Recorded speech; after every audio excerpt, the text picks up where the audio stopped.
back, everybody. Today I'd like to talk about Venice Beach, or Venice, California. There's a lot of history that goes with this. I've touched on it a little bit before in a previous video, but I'd like to share a little bit more.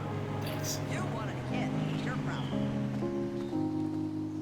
When? I'm never coming back. I might stay on the West Coast forever. Venice, originally called Venice of America, was founded by wealthy developer Abbott Kinney in 1905 as a beach resort town 14 miles west of Los Angeles. He and his partner Francis Ryan had bought 2 miles of oceanfront property south of Santa Monica in 1891. They built a resort town on the north end of the property called Ocean Park, which was soon annexed to Santa Monica. After Ryan died, Kinney and his new partners continued building south of Navy Street after the partnership dissolved in 1904. Kinney, who had won the Marsh land on the south end of the property in a coin flip with his former partners, began to build a seaside resort like the namesake Italian city. When Venice of America opened on July 4th, 1905, Kinney had dug several miles of canals to drain the marshes for his residential area. He built a 1,200-foot-long pier with an auditorium, ship restaurant, and dance hall, constructed a hot saltwater plunge, and built a block-long arcaded business street with Venetian architecture. Kinney hired artist Felix Piano to design the columns of the building. Included in the capitals are several faces modeled after Kinney and a woman named Nettie Bulk. Tourists, mostly arriving on the red cars of the Pacific Electric Railway from Los Angeles and Santa Monica, then rode the Venice Miniature Railway in gondolas to tour the town. The biggest attraction was Venice's 1-mile-long, gently sloping beach, cottages, and housekeeping tents, which were available for rent. The population, 3,119 residents in 1910, soon exceeded 10,000. The town drew 50,000 to 150,000 tourists on the weekends. For the amusement of the public, Kinney hired aviators to do aerial stunts over the beach. One of them, movie aviator and Venice airport owner B.H. DeLay, implemented the first lighted airport in the United States on DeLay Field, previously known as Innsfield. After a Marine rescue attempt was thwarted, he organized the first aerial police force in the nation. DeLay performed many of the world's first aerial stunts for motion pictures in Venice. Attractions on the Kinney Pier became more amusement-oriented by 1910.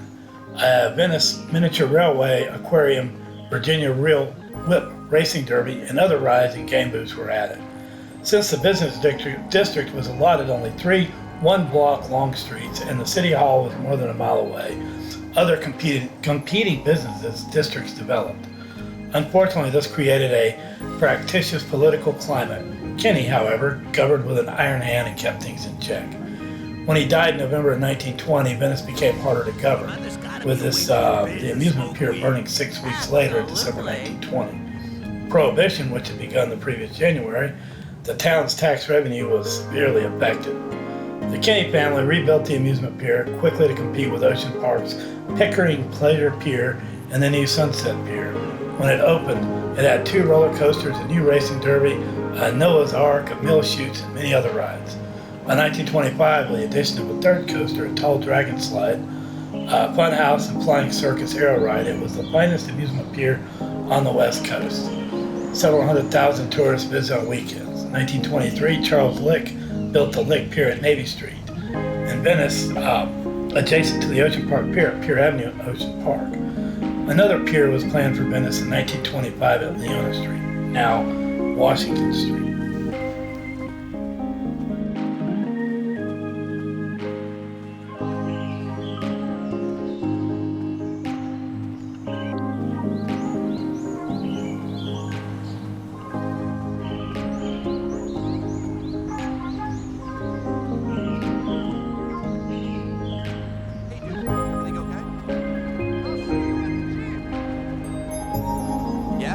The boss is not happy.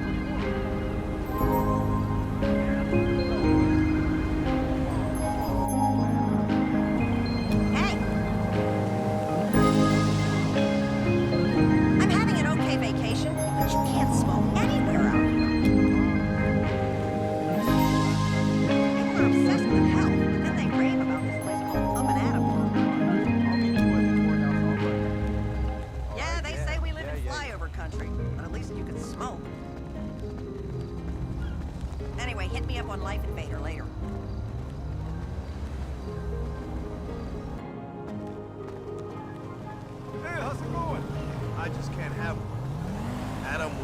Tempted by the apple.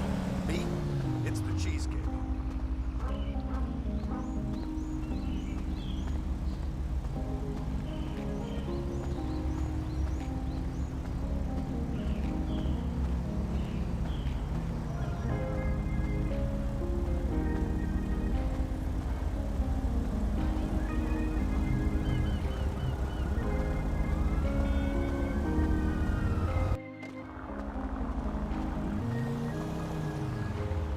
Poodles are agents of Satan.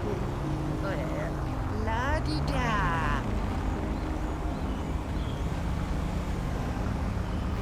After the annexation, the city of Los Angeles showed little interest in maintaining the unusual neighborhood. Most of the canals were filled in and paved over, and the former lagoon became a traffic circle. The neighborhood lacked the automobile-centric, homogeneous character that the city sought to cultivate in the post-World War II era, and was perceived as a dated, obsolete remnant of earlier decade land speculation. Los Angeles had neglected Venice so long that by the 1950s, the neglect had led to the area being labeled the slum by the sea.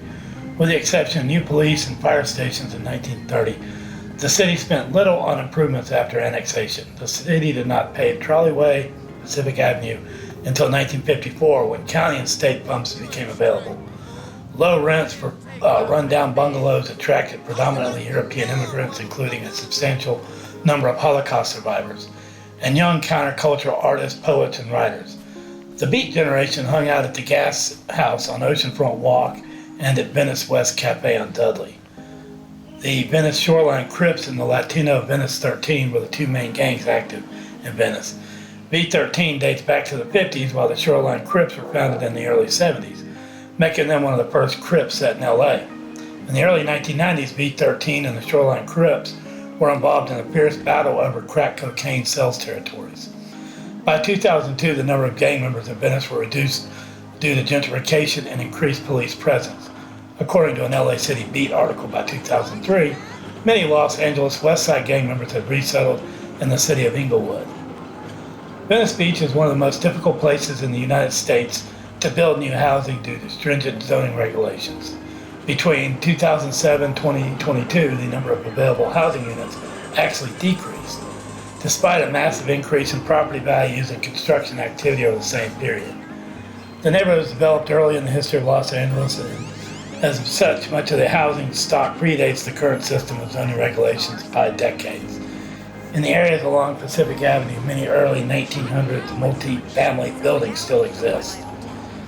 As per a 2020 count, there are around 2,000 homeless people in Venice, up from 175 in 2014. Many of them take up residence in tents in tent cities. An LAPD official said that the increased homeless population has contributed to a spike in crimes in Venice in 2021.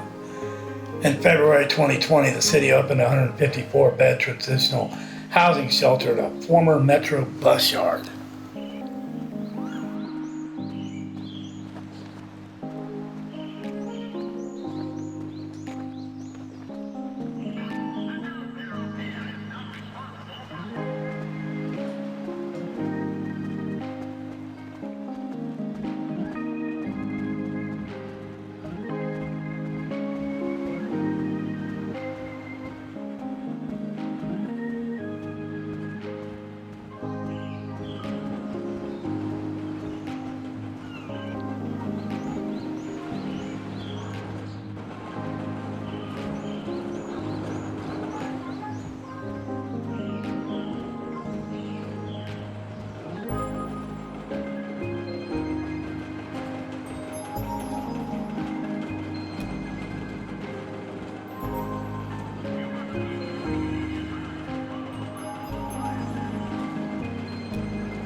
Well, that's pretty much it on my history of Venice and Venice Beach. If you care to know more, you can look up or Google the history of Venice Beach, and it'll go more into detail. Everything about, everything that Venice Beach is inspired, from music to art to architecture to my favorite, of course, the movies. Anyhow, guys, until next time, later.